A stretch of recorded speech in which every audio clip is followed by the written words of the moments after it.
When she scores, she makes the fever sing. Kelsey on the wing. Kelsey, Kelsey on the wing. Every time she's on the ball, we know she'll take it to the hole. Our superstar from Ohio. Na na na na na na na na na. Na na na na na. Na na na na na na na. Let's pour one out for the worst team in the league. It's not the Connecticut Sun. It's the damn Chicago Sky. Can we play you every week? Kathy, please. Please, can we find some way to play this team every week? Because when we have full teams, when both teams have their full team, it's a blowout. When Caitlin's not there and the Sky have their full team, it's a blowout. When Caitlin's not there for us and the Sky have none of their players, it's a blowout. When the Sky are just missing Angel and the Fever have no point guard, it's a blowout. It doesn't matter. It doesn't matter. And I blame Nalissa Smith. I want to blame Nalissa Smith. If it wasn't for Nalissa Smith,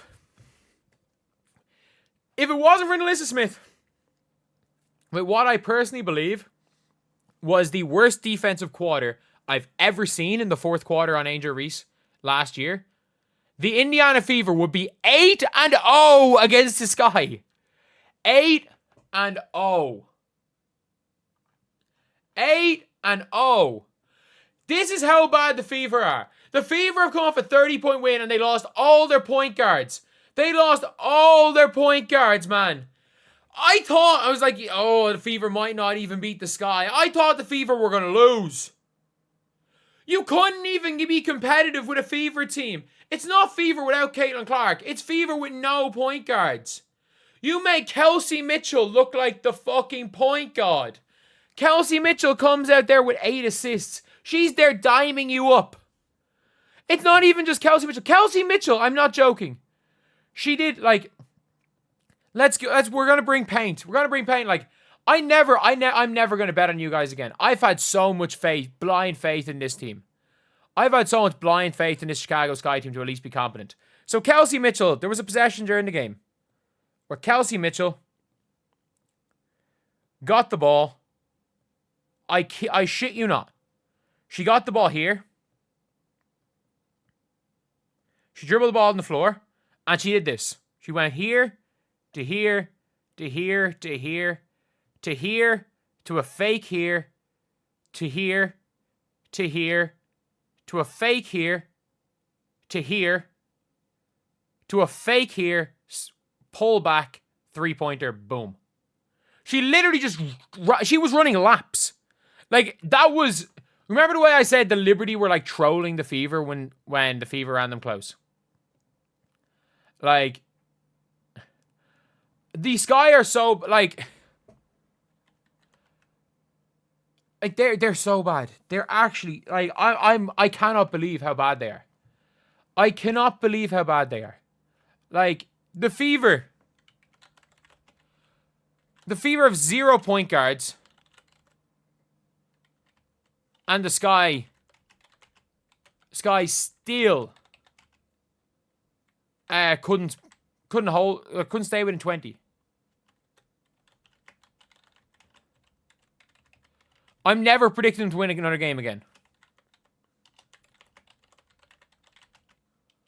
Like, they're actually, like, they're worse than the Sun. They're worse than the Sun. Like, straight up, they are worse than the Sun. Camila Cardoso, you are the biggest myth in the WNBA. Your bullshit double-double streak has ended. You nearly had it in double digits. You didn't deserve to have a double-double today. You stunk it up. Minus 22 points in 19 minutes. He's lost by 22. So in the 21 minutes you were off the floor, it was a tie. I don't know why Sev Guzun only played 4 minutes. Sev Guzun only played 4 minutes. I thought she did well. Came on early. I thought she was all right. Bannon was her top scorer with 11 points.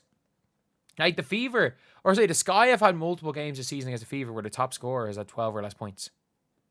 Like, if I'm not mistaken, has that happened 3 of the 4 times? I think that might have happened 3 of the 4 times that these teams have played. the top scorer has scored less than 11 points. So it was 15 points when Rachel Banham just went nuclear for 26. The Fever won by 15. When the Fever won by 27, nobody scored in double digits. And the first game of the season, anyone scored double digits? 12. Yeah, 12. Like, in 3 of the 4 games, the Sky have played the Fever. Like, this is embarrassing. This is actually embarrassing. Like, this is actually completely embarrassing. 12 or less points in 3 of the 4 times they've played. Like, the Sky, this is the second most the Sky have scored against Fever for 70. The Sky have put up 58, 52, 78, and 70. Like, the Sky averaged, like, just over 60 points against the Fever. Like, this is the most embarrassing rivalry I've ever seen. Like, man, I legit thought that the Chicago Sky, I always just have this thing being like, because I like all these individual players. I just keep thinking that the Sky are going to come back and they're going to show some fight. They're going to put in some effort. And for me, this is the game where I'm like, fire Tyler Marsh. Fire Tyler Marsh on the spot. On the spot, fire Tyler Marsh. Like, it is what it is. Fire Tyler Marsh. If he cannot get his team up for this game against the Fever in Cambridge, it is like, look, even though they're better, like the Fever are better, the Fever should not have been 22 points better than the Sky today. Player for player, if you look at the Chicago Sky team, if you look at matchups, Aaliyah barely played. But Aaliyah's better than Cardoso. Atkins versus Mitchell, it should be a lot closer than it was. That should have been way closer than it was. Rachel Banham versus Mitchell way better. Like, Atkins should not be getting outplayed by Lexi Hull. Beck Allen, like, I understand she had 9 points, but like, Sophie used to come off the bench for you last year. You started over Sophie for the Phoenix Mercury. The Mercury started you over Sophie and you're getting cooked. Your team got cooked by her. Maddie Westbelt, in fairness, probably your best game as a pro. Kia Nurse, like, you are a former All-Star. She's not even old. Like, Kia Nurse is what, 31? She's 29. Kia Nurse is 29 and is a former All-Star. She was an All-Star in her sophomore year. She is a former All-Star. Like, how did she just forget how to play basketball? Will, I don't hate her as a bench option. And Anya Were should have been better than she was. She hit a 3, I guess. And like, the tactics were off for the Sky. They could have got an open 3 on every possession. They're not good enough shooters. They put in no effort. And that's the thing where I'm most concerned if I'm the Chicago Sky. If I'm a Sky fan, they put in no effort. Like, this team is an embarrassment. And especially in this rivalry, this is the most bullshit rivalry ever. It's the most bullshit rivalry ever. Like, people are actually talking about this. Like, people are like, oh, this is a rivalry. You know what? Even before Caitlin and Angel Reese got there, the Sky and the Fever was a rivalry because they were close to each other. But man, I've never seen a rivalry where one team just rolls over every single time. They rolled over early in this game. Like, this is, ironically, the best they played against the Fever was when half their team was out and Rachel Banham just decided to will them back into the game. And Beck Allen. They rolled over today.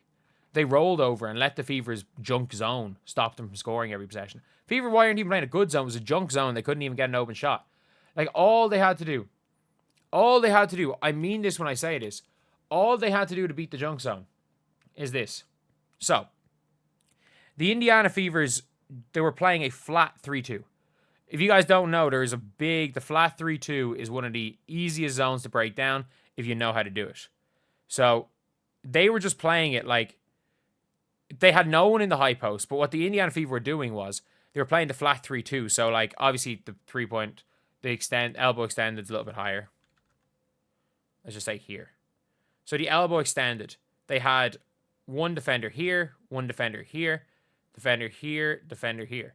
Most of the time in a 3-2 zone, you're going to have your extra defender up here. The Indiana Fever played that defender here, which means you just need to run basic actions, which means you need to run any sort of an overload and a relocate, and you get this wide the fuck open here. And they didn't even look for it.